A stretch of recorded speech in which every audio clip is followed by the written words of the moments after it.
Hey, what's going on, guys? I'm going to talk to you today about how and why Bongbong Marcos, also known as Ferdinand Marcos Jr., won the presidential election. Now, a lot of the Western media is going, I'm not going to say going crazy, but they're really saying, I don't understand what the Philippines was up to. Why did the Philippines do this? Do they want to return to dictatorship? I don't think any of that. I don't think they're anti-American.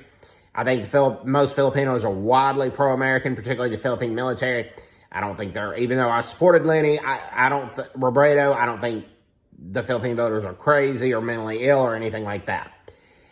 Now, and then the third thing is that I don't think that they're wanting a complete return to dictatorship. So let's talk about this.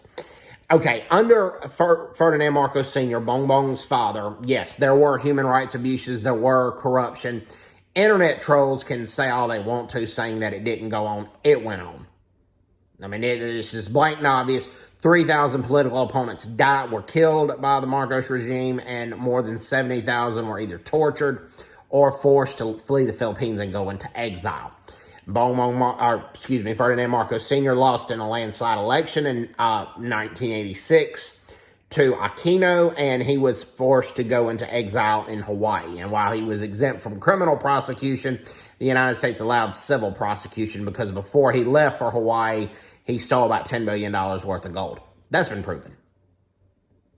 Okay, I mean, it has. But nevertheless, there was economic success that occurred under Ferdinand Marcos Sr., so I'm thinking objectively and talking objectively about the situation. The Philippines was a major rice exporter.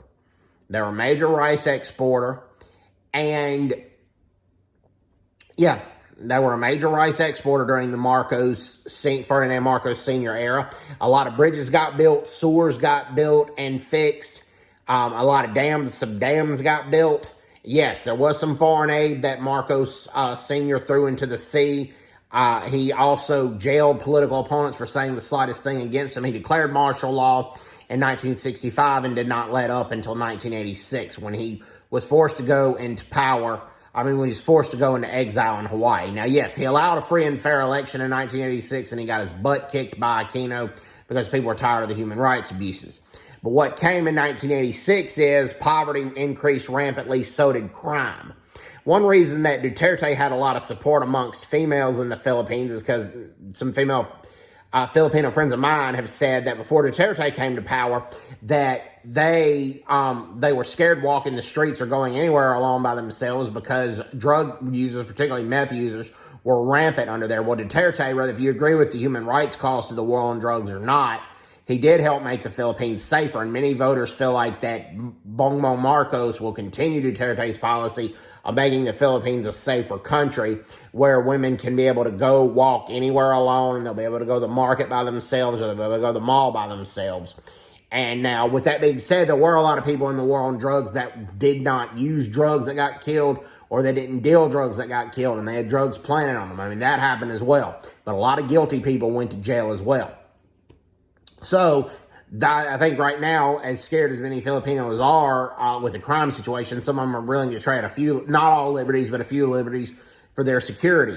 They also think, because Marcos Sr. built geothermal power plants for electricity, he gave the peasants some land and some welfare money, so if they didn't have work, they wouldn't be homeless or starving to death. Well, they think that because Marcos' father did those things economically, that they'll have reasonable economic success under him. That was the mindset of a lot of the voters. I'm not saying that I hope Lenny Robredo would have won, and I'll talk about that in future videos.